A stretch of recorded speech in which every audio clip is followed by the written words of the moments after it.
Sudah sampai mamografi ya.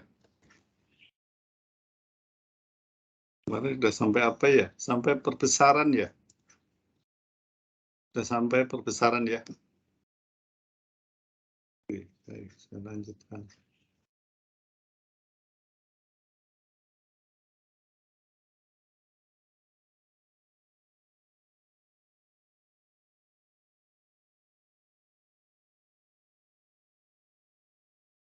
Sudah kelihatan slide-nya?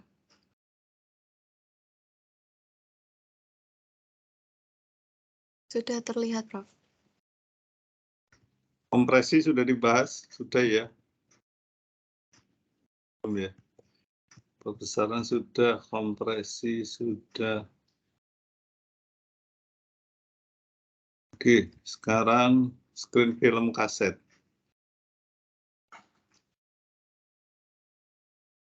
Ya. Di dalam kaset adalah tempat untuk menempatkan film sinar X dan tabir penguat. Jadi dalam kaset adalah tempat untuk menempatkan film sinar X dan tabir penguat. Film sinar X sendiri tidak boleh terkena cahaya sebelum diproses.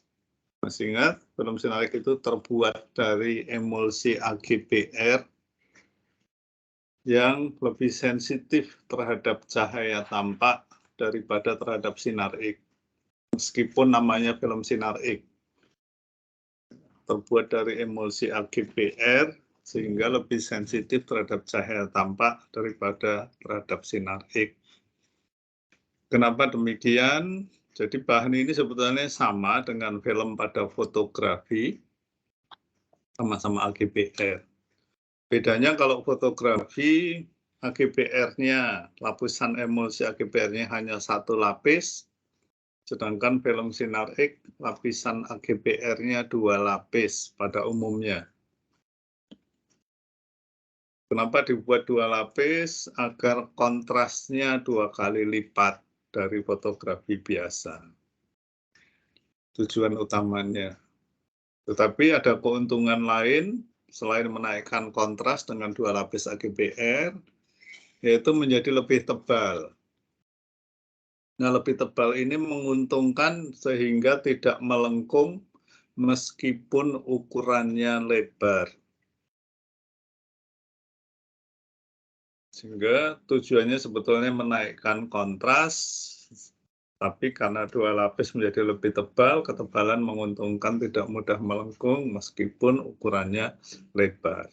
Film fotografi itu paling besar dimensinya 6 kali 9 cm, dan 3 kali 4. Tetapi film sinar X yang paling kecil itu 1824.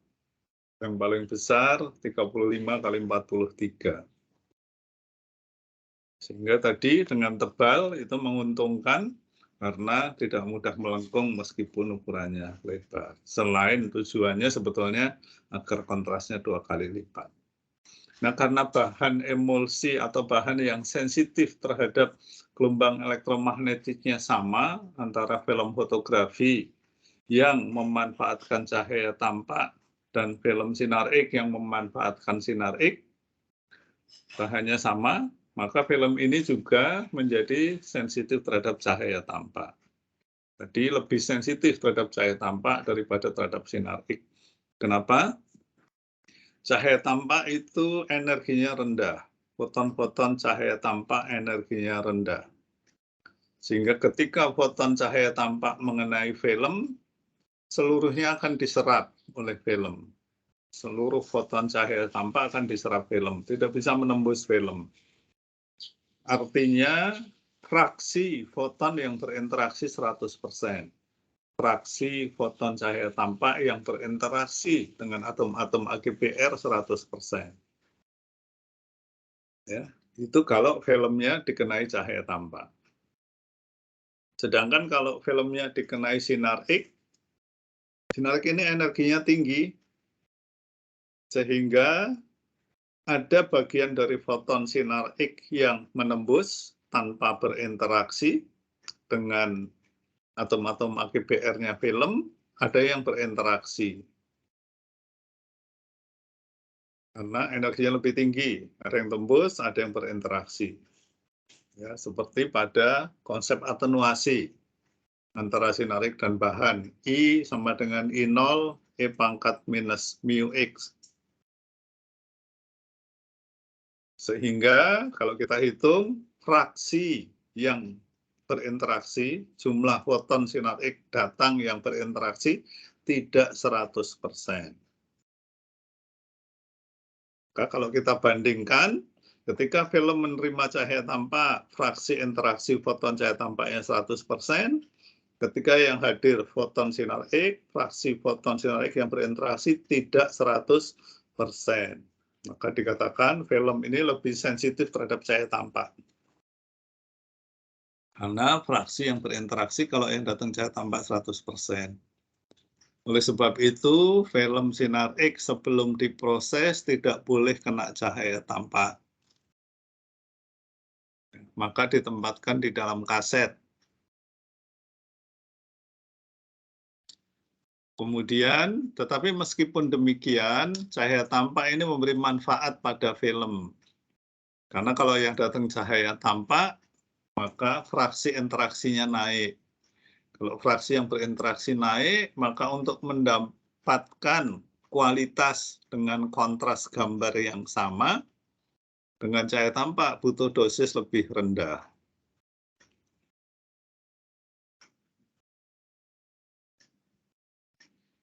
Jadi, sehingga setelah sinar X menembus objek, tidak langsung mengenai film, tapi mengenai dulu tabir penguat, screen, image intensifying screen, tabir penguat, yang sudah kita bahas, fungsi utamanya adalah merubah pola variasi intensitas sinar X setelah menembus pasien, pola variasi yang sama, tetapi dalam bentuk cahaya tampak.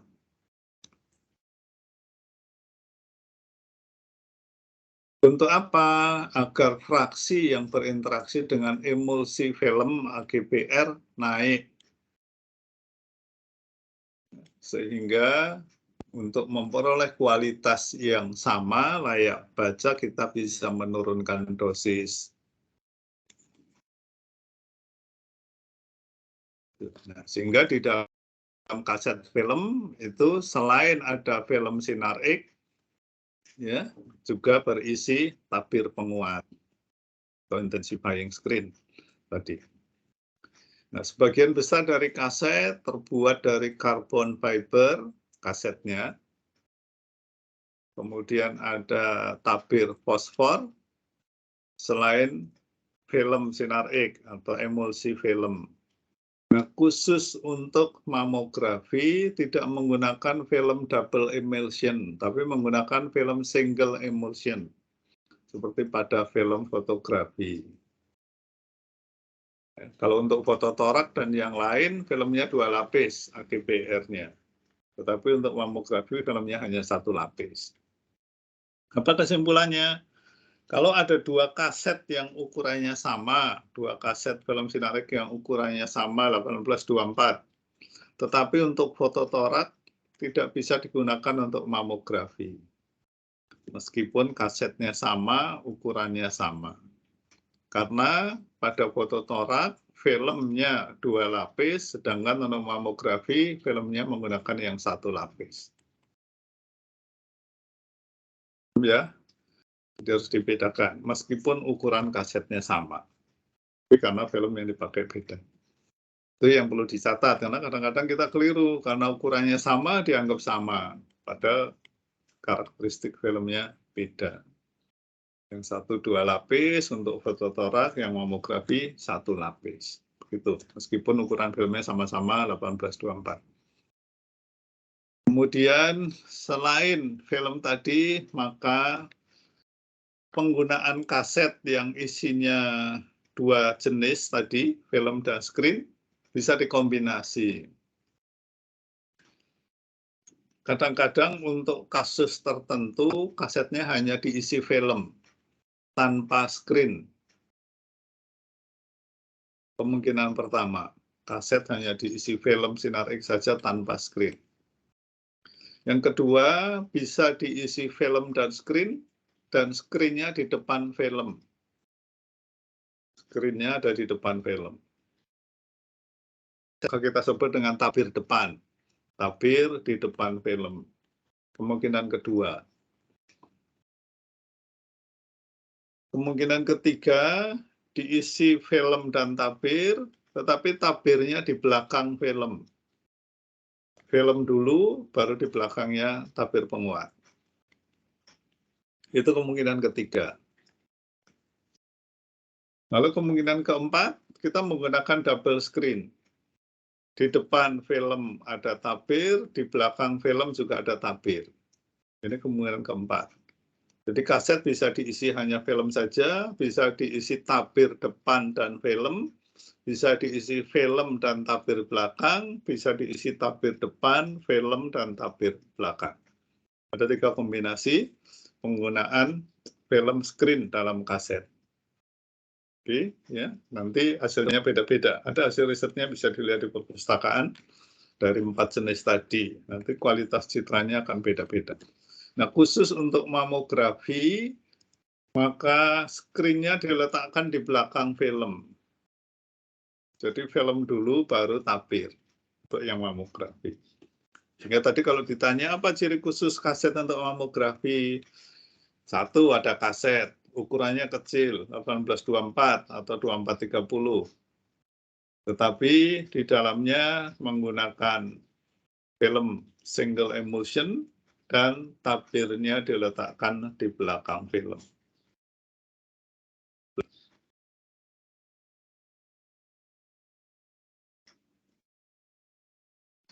Ini contoh gambarnya. Ini adalah screen, ini film ya. Ini kaset. Ini kasetnya ketika dibuka. Screen-nya di belakang, lalu di depan screen film 1 lapis. Sehingga ketika X-ray, ketika ditutup, berarti tabir ditutup, lalu film, kemudian screen. Ketika X-ray datang mengenai kaset, di dalam kaset ada film, kemudian fosfor screen. Filmnya terdiri atas 4 lapis. Ada lapisan pelindung, ada lapisan GBR, ada lapisan perekat, ada film base.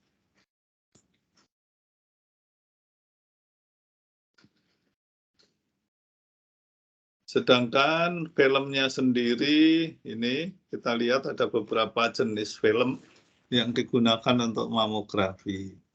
Ada film cepat, ada film medium, dan ada film direct film. Ya, sekarang kita pakai yang ini, perkembangan screen film kasetnya. Pakai yang film cepat. Apa keuntungannya? Dengan film cepat, maka dosis yang ditemui pasien lebih rendah. Saudara lihat di sini. Ini yang tahun 70-an, yang film langsung. Ini, ya. Dosisnya, lihat paparannya antara 1.000 sampai 10.000. Sedangkan tahun berikutnya, 70-80, medium slow film, ini sudah turun dosisnya. Hanya belasan sampai 100.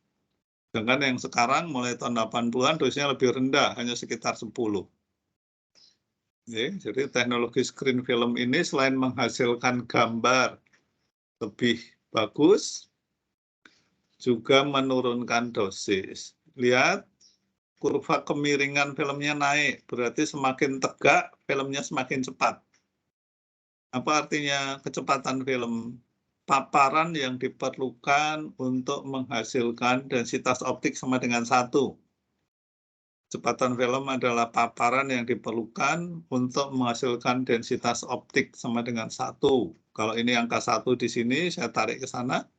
Maka pada film yang lama, direct film, itu untuk D sama dengan 1 butuh 1000 ronsen. Untuk yang tahun 80-an butuh sekitar 50 ronsen, untuk yang sekarang hanya butuh di bawah 10 ronsen. karena kurvanya semakin tegak atau filmnya semakin cepat.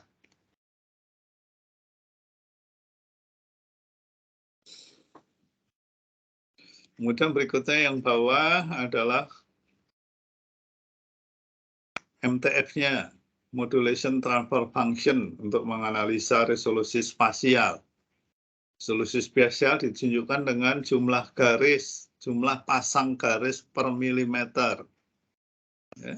Yang ini film mamografi, kemudian ini film konvensional, film pada umumnya, tanpa screen. Kelihatan di sini bahwa film mamografi resolusinya lebih tinggi, MTF-nya lebih tinggi. Ya. Untuk resolusi spasial yang sama, MTF-nya lebih tinggi. Oke, jadi itu teknologi yang lebih baru.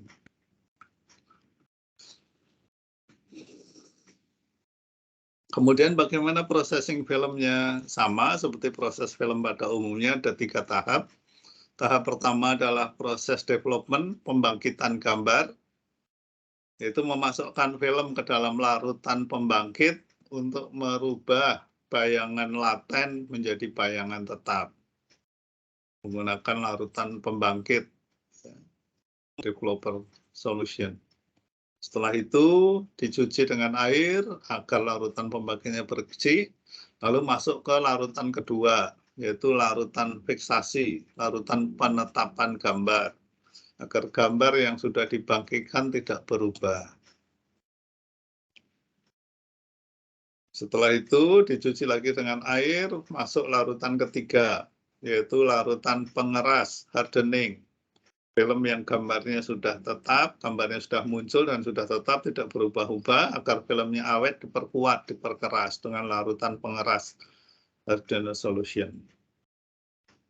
Kemudian setelah itu dicuci lagi dengan air agar larutannya bersih, kemudian ditunggu sampai kering, baru diserahkan pada pasien atau radiolog untuk dibaca. Nah, teknologi yang baru ada 3 larutan tadi, yang baru hanya ada 2 larutan, karena proses kedua dan ketiga terjadi pada 1 larutan yang sama.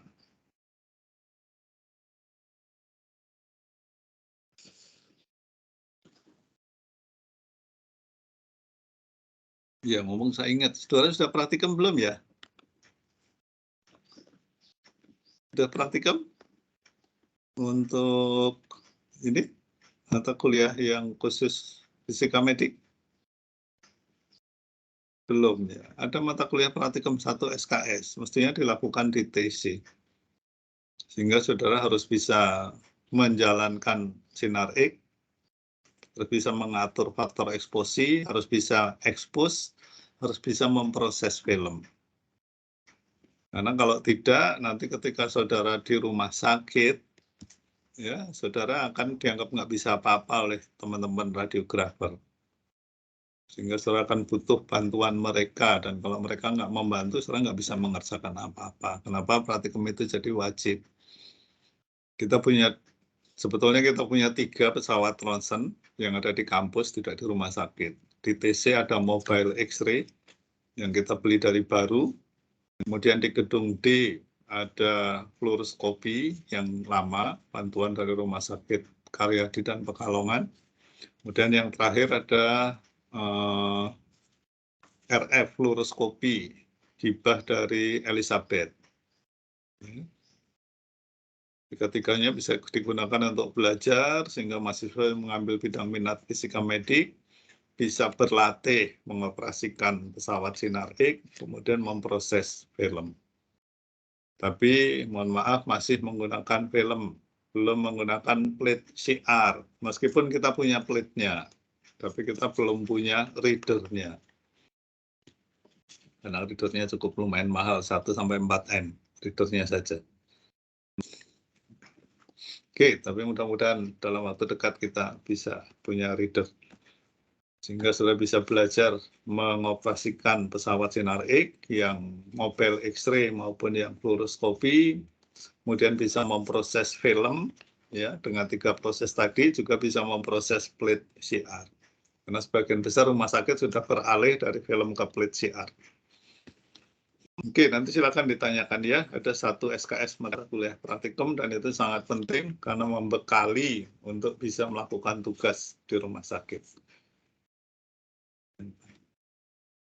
Nanti ditanyakan ya ke KPK-nya, KPK-nya. Ya, karena itu sangat penting. Kalau enggak, nanti saudara sangat bergantung pada radiografer. Kalau enggak dibantu mereka, nggak bisa mengerjakan apa-apa. Baik, saya lanjutkan. Berikutnya, ini kurva karakteristik film, masih ingat ada 4 daerah. Ada daerah fog, kabut, di sini, di mana tanpa expose sudah muncul density optik. Kemudian ada daerah tumit, di mana kenaikan paparan tidak berhubungan linier dengan kenaikan densitas optik, lalu ada daerah karakteristik film, daerah linier, kemudian ada daerah bahu, daerah solder. Ada 4 daerah.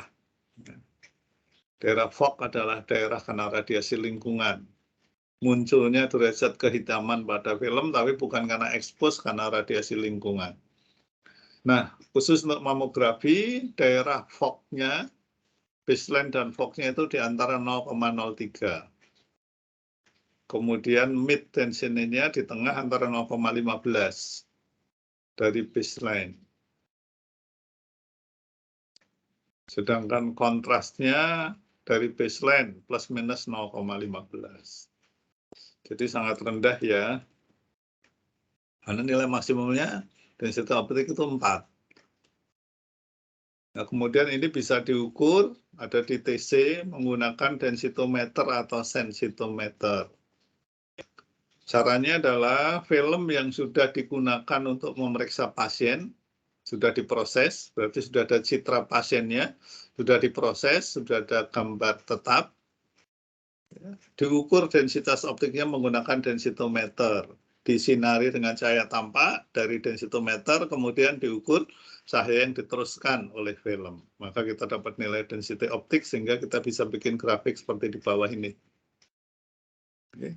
Selain densitometer, kita juga punya sensitometer untuk mengukur sensitivitas filmnya. Film ketika larutan 1, ketika larutan 2, ketika larutan 3. Bisa diukur dengan sensitometer.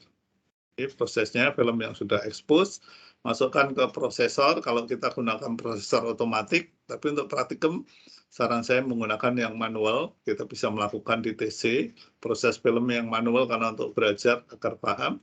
Kemudian film yang sudah dibangkitkan, kemudian dibaca dengan sensitometer. Maka kita akan dapat gradasi densitas optiknya. Ini kalau pakai sensitometer, yang kanan kalau menggunakan densitometer, kita dapat grafik. Kalau sensitometer kita nggak dapat grafik.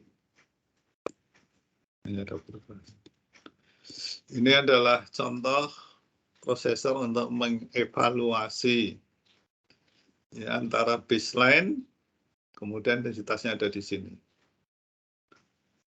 Ini perbedaan densitasnya. Kita bisa membuat dari setiap titik di film, diambil beberapa titik diukur, lalu kita dapat kurvanya.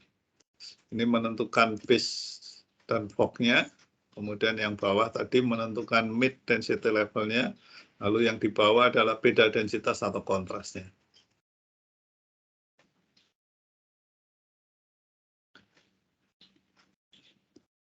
Ya, tema ini belum pernah diambil untuk skripsi ya, processor evaluation chart. Ini belum pernah diambil. Ini paling nggak bisa untuk tugas akhir, karena belum ada, saya ingat saya belum ada yang pernah mengambil tema ini.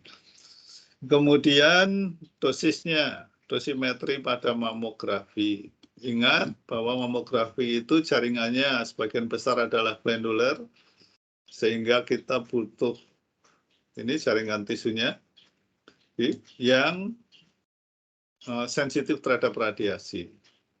Tetapi kita menggunakan dosis rendah, maka kecepatan filmnya tadi kita sudah menggunakan film cepat sehingga dosisnya rendah. Meskipun demikian ada batas yang nggak boleh dilampaui untuk pemeriksaan atau screening mamografi. Per film maksimum hanya boleh 3 mg atau 300 rat. Artinya screening mamografi hanya boleh 3 mg per film ya. Per film. Hanya boleh 3 mg. Ini batas dosis yang tidak boleh dilewati maksimal, tidak melebihi. Ya, khusus untuk pemeriksaan mamografi dikenal dengan MGD, mean glandular dose, disingkat ini MGD. Lihat yang atas MGD. Itu sebesar 3 mg atau 300 mg. Nah, sampai itu ada pertanyaan?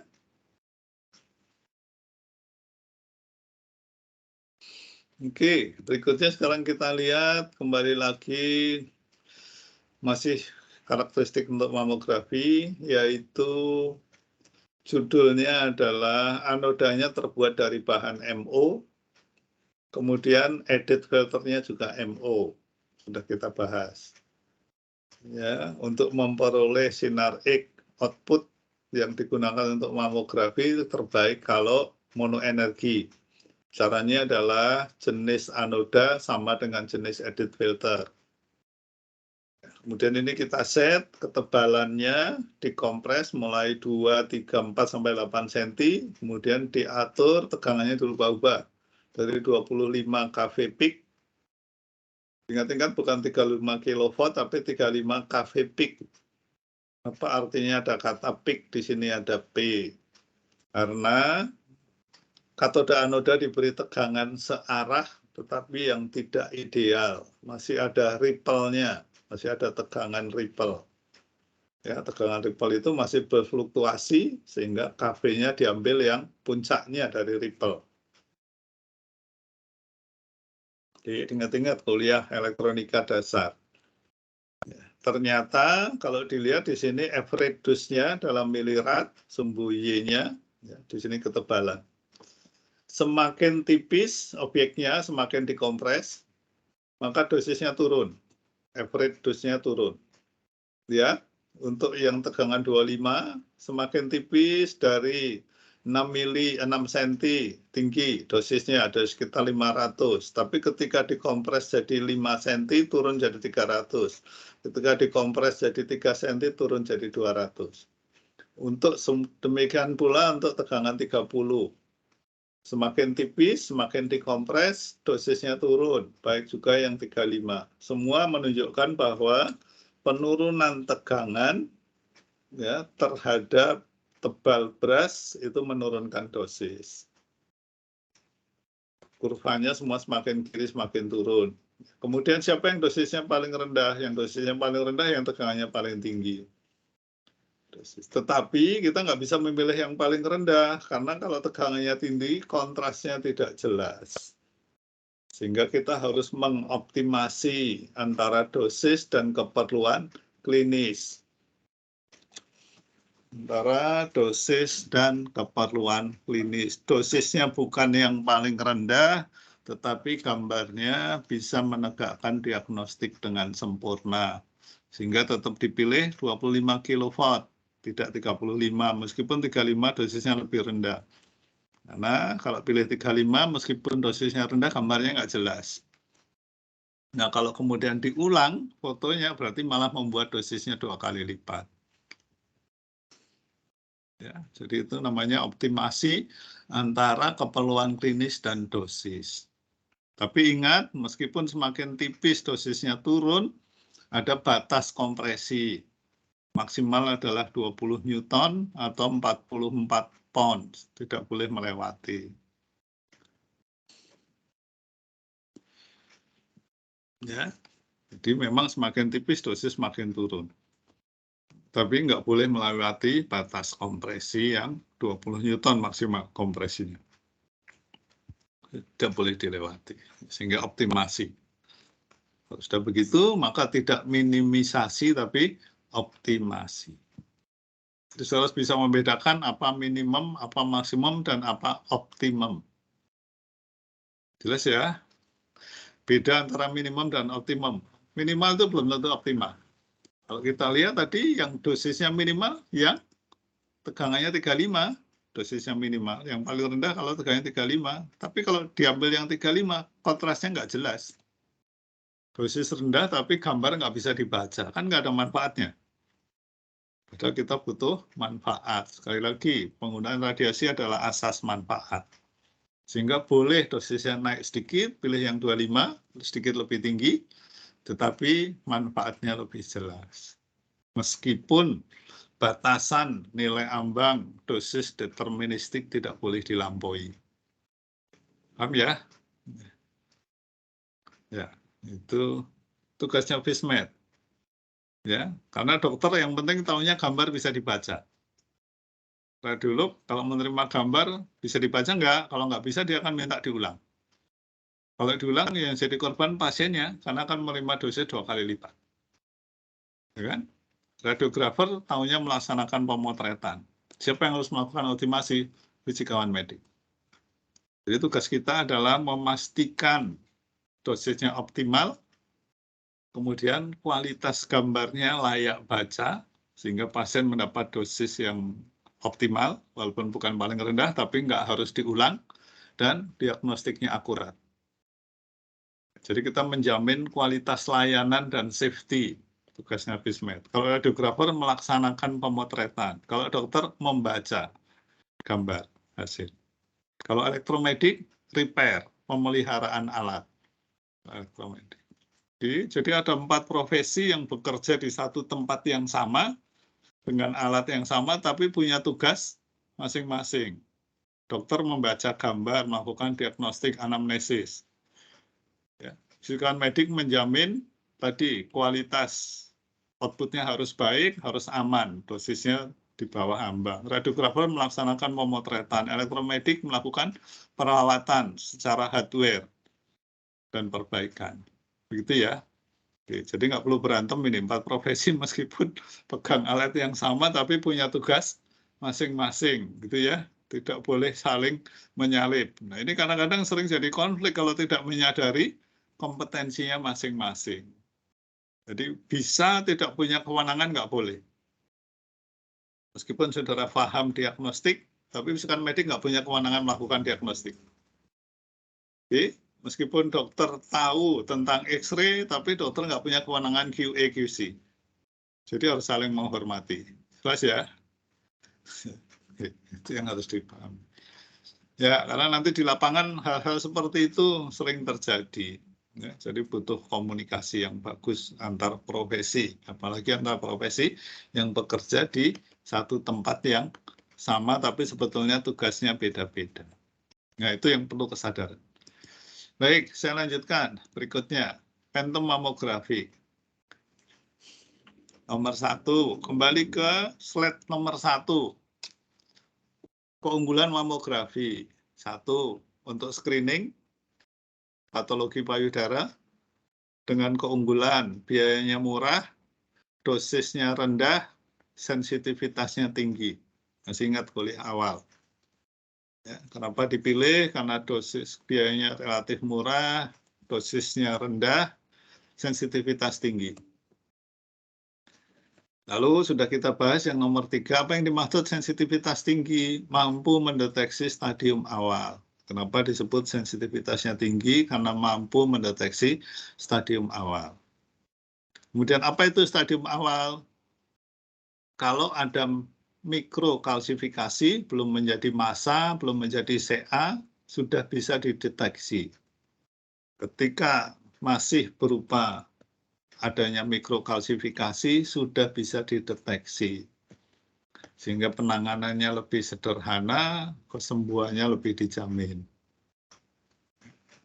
Tetapi sensitivitas tinggi yang bisa mendeteksi stadium awal yang masih berupa mikrokalsifikasi tadi hanya bisa dicapai kalau kondisi alatnya optimal.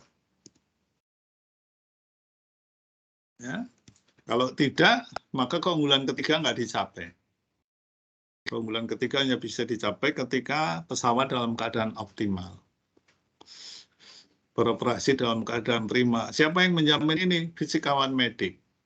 Caranya gimana? Dengan melakukan QC harian. Jadi sebetulnya pesawat mamografi ini setiap pagi harus dilakukan QA dan QC, setiap pagi. Untuk menjamin bahwa nanti gambarnya ketika dipakai memeriksa pasien mampu mendeteksi mikrokalsifikasi. Kalau memang gambarnya nggak ada mikrokalsifikasi ya betul-betul tidak ada. Bukan karena ada tapi nggak muncul di gambar. karena alatnya nggak optimal. Paham ya maksudnya ya? Bisa jadi tidak muncul mikrokalsifikasi di gambar karena memang tidak ada, atau karena ada tapi tidak tampak. Ini yang nggak boleh terjadi. Kalau gambarnya tidak ada, ya memang karena nggak ada, gitu ya. Nggak boleh tidak ada karena gambarnya tidak sempurna sehingga tidak terbaca. Nah, untuk menjamin itu, kita harus melakukan QC harian. Nah, untuk melakukan QC harian, butuh resolusi, Phantom resolusi untuk mamografi. Tanpa ini, fisikawan medik nggak bisa melakukan QC harian pada pesawat mamografi untuk menjamin keunggulan tadi yang ketiga, untuk menjamin sensitivitasnya tinggi. Jadi harus ada resolution mammographic phantom. Ya. Di TC kita punya lebih dari satu jenisnya, tetapi rumah sakit belum tentu punya. Ini yang jadi masalah. Ya, sehingga nanti ketika Vismed bekerja di rumah sakit harus minta kalau rumah sakitnya belum punya. Karena itu pekerjaan tiap pagi. Kalau enggak, saudara nggak bisa melakukan apa-apa. Sayangnya masih import. Ya, sayangnya masih import dan harganya relatif mahal. Tapi nggak usah khawatir untuk minta, karena sejak 2015 Permenkesnya sudah mengatakan setiap pembelian alat diagnostik harus disertai kelengkapan untuk kontrol kualitasnya. Jadi sudah ada regulasi yang mendukung. Tinggal menunjukkan ke direktur, kepala bagian, ini loh peraturannya. Sehingga kalau beli pesawat mamografi, nggak hanya pesawatnya toh, harus disertai Phantom untuk QC harian. Kalau yang QC 6 bulan, boleh nggak punya. Bisa ngundang jasa. Tapi kalau yang QC harian kan nggak mungkin mengundang jasa. Tiap hari ngundang jasa, ya udah nggak usah ada Vismed saja kan gitu. Nah, misalkan kita nggak ingin begitu. Ya, akan rugi juga rumah sakitnya kalau tiap hari jasa. Sehingga itu harus punya. Nah, seperti apa Phantomnya? Saya tunjukkan di sini. Phantomnya seperti ini. Salah satu Phantom untuk resolusi citra mamografi. Kelihatan ya gambarnya ya? Phantom ya? Kelihatan ya? Dari luar itu gambar dari luar. Nah, dari luar. Lalu di dalamnya seperti apa? Kita lihat dalamnya. Dalamnya kayak gini. Ini dalamnya. Di dalam Phantom yang oranye tadi, dalamnya ada ini. Ada 5 garis. Dari yang paling tebal, makin tipis, makin tipis, makin tipis. Ada 5 garis tebal, makin tipis, makin tipis. Kemudian ada lingkaran, ini lingkaran besar, makin kecil, paling kecil. Lalu ada kelompok titik yang paling besar, sampai kelompok titik yang paling kecil. Ya, kalau saya tunjukkan lagi. Kelihatan nggak gambarnya? Kelihatan ya? Yaitu di dalam Phantom yang tadi kalau dari luar kelihatannya oranye. Ya. Nah, ini sebetulnya tugas kita. Kalau nggak pengen import, ya bikin sendiri. Tugasnya fisika material medik, membuat Phantom sendiri. Saat ini kita sudah membuat, tapi baru bikin bolus, ya. Kemudian kita juga bikin Phantom untuk City Dose Phantom. Artinya teman-teman di fisika material di Undip sudah mulai membuat Phantom buatan kita sendiri, tapi baru terbatas pada pembuatan bolus, ya. Kemudian juga pembuatan City Dose Phantom. Sudah diuji, sudah dipublikasikan, hasilnya sama, hampir sama dengan yang produk impor. Hanya kita belum punya paten ya, belum diajukan patennya. Gitu. Ya, kita belum mengajukan patennya, kemudian masih panjang prosesnya. Setelah paten harus standar SNI, setelah ada SNI harus ada izin edar, baru bisa dijual. Sementara tetap bisa dipakai di rumah sakit, tetapi dengan konsep kerjasama. Gitu. Lalu untuk riset bisa, untuk kerjasama bisa. Nah, kemudian tadi kalau saya perjelas, lihat pada slide ini, akan lebih jelas ini. Ya, ada 5 garis, tebal, tipis, tipis, tipis, makin tipis, ada lingkaran besar, kecil, paling kecil, ada kelompok lingkaran ini, makin kecil, makin kecil. Lalu kita lihat, ini garis yang paling tebal, yaitu tebalnya 1,56 mili. Yang lebih tipis 1,12 mili, yang lebih tipis lagi 0,89, 0,75 sampai yang 0,4. Kalau ini kelompok titik 0,54, 0,4, yang paling kecil 0,16. Lingkaran besar 2 mili, 1 mili, 0,75, 0,5, 0,25. Ini yang ada di dalam Phantom. Ketika diletakkan di bawah menggantikan posisi pasien, diekspos hasilnya yang kanan. Hasilnya yang ini. Yang kanan adalah citra dari yang kiri. Yang kanan adalah citra dari yang kiri. Itu yang harus dilakukan Fismed setiap pagi. Kalau di rumah sakit ada pesawat mamografi sebelum dipakai untuk memeriksa pasien. Kelihatan kiri kanan? Yang kiri itu yang ada di dalam Phantom, yang kanan citranya. Diekspos pada posisi pasien. Jadi Phantomnya diletakkan pada posisi pasien. Kemudian ekspos dengan faktor eksposi dan SOP seperti melakukan pemeriksaan pasien. Siapa yang melakukan? Fisikawan medik, bukan radiografer. Berarti saudara harus bisa mengatur faktor eksposi, harus bisa ekspos, harus bisa memproses filmnya sampai dapat gambar yang kanan. Paham ya? Kenapa tadi ada praktikum tadi? Praktikum wajib. Nah, setelah itu lalu apa cara menyimpulkannya? Cara menyimpulkannya adalah keunggulan ketiga, mampu mendeteksi stadium awal kalau dari garis-garis yang makin tebal makin tipis ini, garis nomor 2 paling tipis harus muncul gambarnya. Ini harus kelihatan. Yang garis paling tipis boleh nggak kelihatan, tapi nomor 2 paling tipis harus kelihatan. Kalau pesawatnya optimal. Lalu titik paling besar, kecil-kecil, titik nomor 2 paling kecil. Ini nomor 2, yang paling kecil ini. Yang ini harus kelihatan. Jadi juga ini 1, 2, 3, 4, 5, ini 1, 2, 3, 4, maka kelompok nomor 2 paling tipis harus kelihatan. Oke, paham ya? Ada 5 garis tadi. Ya. Jadi yang paling tipis kedua dari yang paling tipis harus kelihatan. Oke, kalau kedua paling tipis kelihatan, apalagi yang paling tipis kelihatan, berarti pesawat optimal. Berarti pesawat optimal. Oke, kalau nomor 2 dari yang paling tipis kelihatan, atau bahkan yang paling tipis kelihatan. Tapi kalau nomor 2 paling tipis nggak kelihatan, berarti pesawat tidak optimal. Apa artinya tidak optimal? Ya, kalau ada mikrokalsifikasi nggak bisa kelihatan. Oke, apa akibatnya? Ya, sebetulnya ada mikrokalsifikasi karena tidak kelihatan, dokter akan mengatakan nggak ada. Padahal bukan karena nggak ada, karena pesawatnya tidak optimal. Paham? Ya. Nah, kemudian kalau ditemui ternyata tidak optimal, apa yang harus dilakukan? Setting ulang SOP-nya. Harus di-set ulang SOP-nya. Mungkin tegangannya antara control table dengan tegangan sesungguhnya tidak sesuai. Bacaan tegangan pada meter tidak sesuai dengan tegangan sesungguhnya. Harus dicek. Harus di-set agar sesuai. Kemudian juga MAS-nya dan seterusnya. Ya, posisinya mungkin tidak sejajar antara penyangga, objek, film, dan kaset. Juga dengan pedal kompresinya. Kan tidak boleh miring lebih dari 1 cm. Dan seterusnya itu di-set semua sampai tadi gambar yang paling tipis nomor 2 harus kelihatan. Jadi, lalu setelah kelihatan, fisikawan medik harus tanda tangan bahwa sudah dilakukan QC harian, hasilnya paling tipis, nomor 2 paling tipis kelihatan, atau bahkan yang paling tipis kelihatan. Nah, sebetulnya dokter konsulen mamografi akan membaca hasil pekerjaan saudara. Kalau saudara belum melakukan itu, sebetulnya dokter nggak boleh baca gambar. Nggak boleh baca hasil pemeriksaan pasiennya, karena tidak menjamin tadi. Tidak dijamin kalau ada mikrokalsifikasi bisa kelihatan. Paham ya? Karena kalau ada mikrokalsifikasi tidak kelihatan, dianggap tidak ada, 2 tahun kemudian bisa jadi jadi masalah.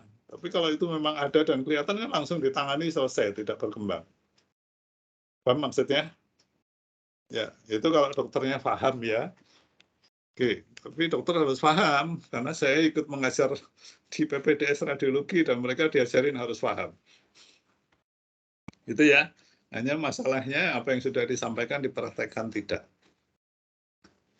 Ya, jadi kalau radiolognya paham, sebelum membaca mamogram dia tanya dulu mana hasil QIC-nya. tadi pagi. Begitu sudah kelihatan, garis nomor 2 dari paling tipis kelihatan, baru dokter membaca. Tapi yang melakukan tadi adalah fisikawan medik. Paham ya? Sampai itu ya. Ya, jadi itu tugas fisikawan medik menjamin kualitas layanan sehingga akurasi diagnostiknya terjamin, tapi harus bekerja sama dengan radiografer dan dokter radiologinya. Jadi sama-sama saling mendukung agar layanannya bagus sehingga pasiennya juga terlayani dengan baik, dengan kualitas yang baik, dosisnya juga aman, tidak melebihi tadi 3 mg atau 300. Ya, itu masalah yang harus kita hadapi, hanya problemnya memang untuk bagian radiologi diagnostik, biasanya rumah sakit pentem-pentemnya belum lengkap. Nah, tapi kalau saudara bekerja di bagian kedokteran nuklir atau di radioterapi, maka seluruh perangkatnya yang diperlukan untuk pekerjaan FISMED sudah lengkap. Kalau ada kurang lengkap hanya sedikit lah, tapi sebagian besar ada. Tapi diagnostik itu justru sebagian besar kadang-kadang belum ada. Ini tantangan buat kita. Ya. Nah, kalau begitu, saudara harus bekerja sama dengan yang punya. Misalnya Karyadi kan Saras dekat sama Undip. Kalau Karyadi belum punya, pinjam ke Undip. Gitu. Ya. Sehingga pekerjaan FISMED-nya bisa dipenuhi. Nah, ini lihat. Ada yang harian, ada yang mingguan yang harus dilakukan, pentum QC ini, dan seterusnya. Kita bisa kerjakan semua.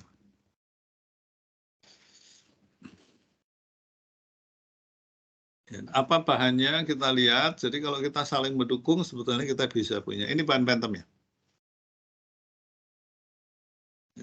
Ini bahannya adalah bahan buatan tetapi setara dengan glandular. Ya, kemudian dikompres antara 50% dengan jaringan, mirip, isinya adalah malam, dengan silinder nilon fiber, kemudian Al2O3 spek, dan seterusnya. Oke, jadi ini sebetulnya pekerjaan teman-teman di fisika material medik yang harus mengembangkan itu, sehingga kita lebih mandiri. Ya, sekarang sudah ada pentum yang disebut pentum kucing yang juga dibuat oleh UI. Ya, masih sederhana. Namanya kucing, QC. Dibaca jadi kucing. Bukan kucing meong ya. Q dan C. Untuk QC imaging. Tapi belum dipatenkan juga. Artinya kita sudah berupaya untuk tidak terlalu tergantung impor. Ya, walaupun ya tadi kita masih butuh dikaji lebih lanjut, masih butuh paten dan SNI-nya sehingga bisa diproduksi massal. Oke lah, tapi paling tidak kita nggak diem, tidak berupaya. Baik, itu tentang mamografi selesai sampai itu. Silahkan kalau ada yang perlu didiskusikan. Saya kira hari ini sampai itu aja ya. Kita masih kuliah 2 kali lagi. Nanti tinggal dental yang harus saya bahas. Silakan kalau ada yang perlu didiskusikan untuk mamografi. Ya. Kemudian biasanya kalau screening mamografi selain menggunakan pesawat X-ray dikombinasi dengan USG. Dikombinasi. Ya. Pemeriksaannya double, diperiksa dengan pesawat mamografi yang pakai X-ray tadi dan juga diperiksa dengan USG. Kenapa? Satu, tidak menambah dosis radiasi, karena USG ini non-radiasi, non-pengion. Kemudian ada hal-hal yang tidak muncul. Kalau menggunakan X-ray tidak kelihatan, tapi kalau menggunakan USG kelihatan. Tapi ada juga yang pakai USG nggak kelihatan, pakai X-ray kelihatan. Sehingga kalau dikombinasi keduanya, gitu ya, memang membayarnya jadi tambah karena bayar pemeriksaan mamografi, tapi kan murah tadi, ditambah membayar periksa pakai USG, tapi hasilnya menjadi lebih lengkap. Jadi, kenapa? Jadi ada yang bisa dibaca oleh citra USG, tapi nggak muncul di citra X-ray, ada yang muncul di citra X-ray, tapi tidak muncul di citra USG. Sehingga kalau dikombinasikan menjadi paling lengkap. Itu ya, terutama ini wanita harus paham. Oke, karena ini screening. Screening itu kan cuma preventif ya.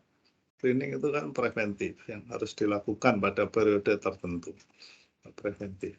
Jadi, kenapa USG kok ada keunggulan? Padahal kan yang bisa menembus sinar X.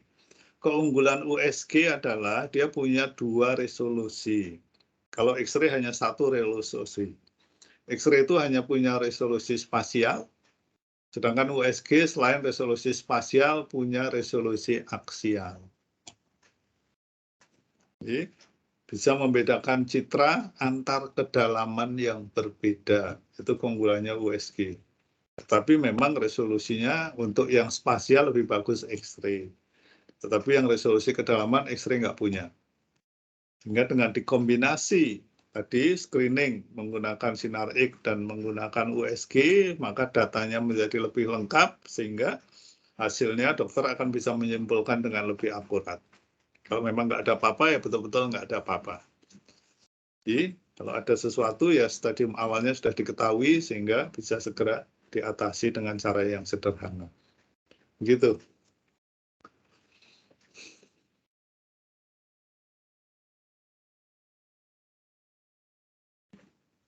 Baik, sampai itu untuk mamografi. Mudah-mudahan ada manfaatnya.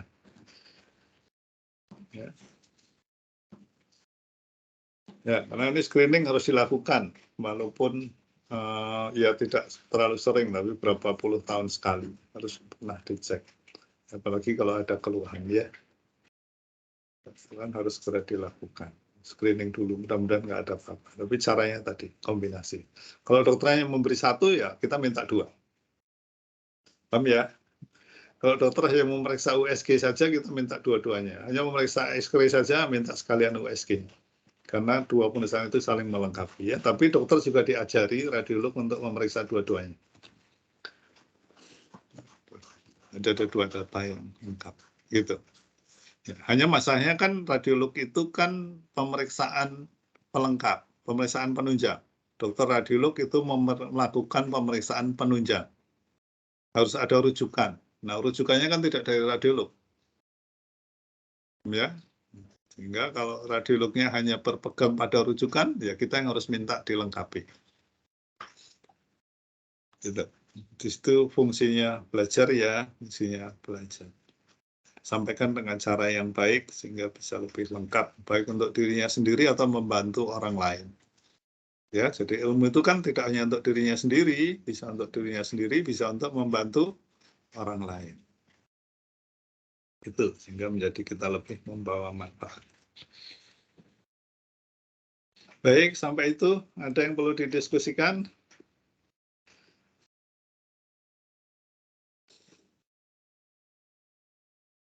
Silakan, kalau nggak ada untuk materi yang ini sampai ini. Pekan depan kita masih ketemu 2 kali, tapi sebenarnya materinya tinggal 1, tinggal dental. Tapi dental itu ada yang kecil, ada yang panoramik. Ya. Nanti kalau masih ada sisa waktu, ya kita gunakan untuk diskusi atau latihan. Tolong dibaca lagi catatannya, ya.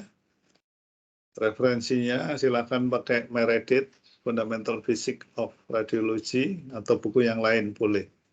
Tapi yang paling sederhana dan paling jelas penjelasannya kalau saudara menggunakan Fundamental Physics of Radiology, J.W. Meredith. Saya tidak tahu versi online-nya ada enggak, tapi sepertinya ada. Karena yang enggak ada online-nya itu hanya yang Busong, yang enggak ada versi online-nya. Yang lain, buku-buku FISMED yang lain, walaupun dalam bahasa Inggris ada versi online-nya. Cuman saya nggak tahu berbayar atau enggak, tapi kalau yang Busong tidak ada versi online-nya. Yang lain ada. Oke, tapi tadi yang paling sederhana, paling jelas untuk belajar paling mendasar adalah J.W. Meredith, Fundamental Physics of Radiology. Bahasanya juga, bahasa Inggrisnya tidak terlalu rumit, cukup jelas, ya, penjelasannya cukup lengkap. Baik, hari ini sampai itu. Kalau nggak ada yang didiskusikan, ya sampai pekan depan. Dilihat di SSO ya, kita kuliahnya jam berapa, karena Senin libur lagi, saya harus menggeser juga. Kemudian kalau ada waktu yang tidak nyaman, nanti kita upayakan digeser ke waktu yang lebih nyaman, kalau bisa. Misalnya jam 18.30 itu kan nggak enak banget. Antara maghrib dan isya, gitu kan. nggak nyaman ya. Kalau bisa digeser di waktu yang lebih nyaman, kita geser ke waktu yang lebih nyaman. Tolong dilihat di SSO ya, karena menggeser juga butuh approval dari yang berwenang by system. Gitu. Sehingga saya belum bisa mengatakan, karena kalau saya menggeser pun saya harus menunggu approval dulu, baru bisa mengumumkan. Baik, kalau nggak ada yang didiskusikan, sudah cukup jelas? Ada yang belum jelas? Asa, sudah jelas? Sudah jelas. Sudah, Nisfi gimana? Ya, oke. Baik, sampai pekan depan. Selamat pagi. Assalamualaikum warahmatullahi wabarakatuh. Ada yang terkendala absen? Maaf, saya lupa.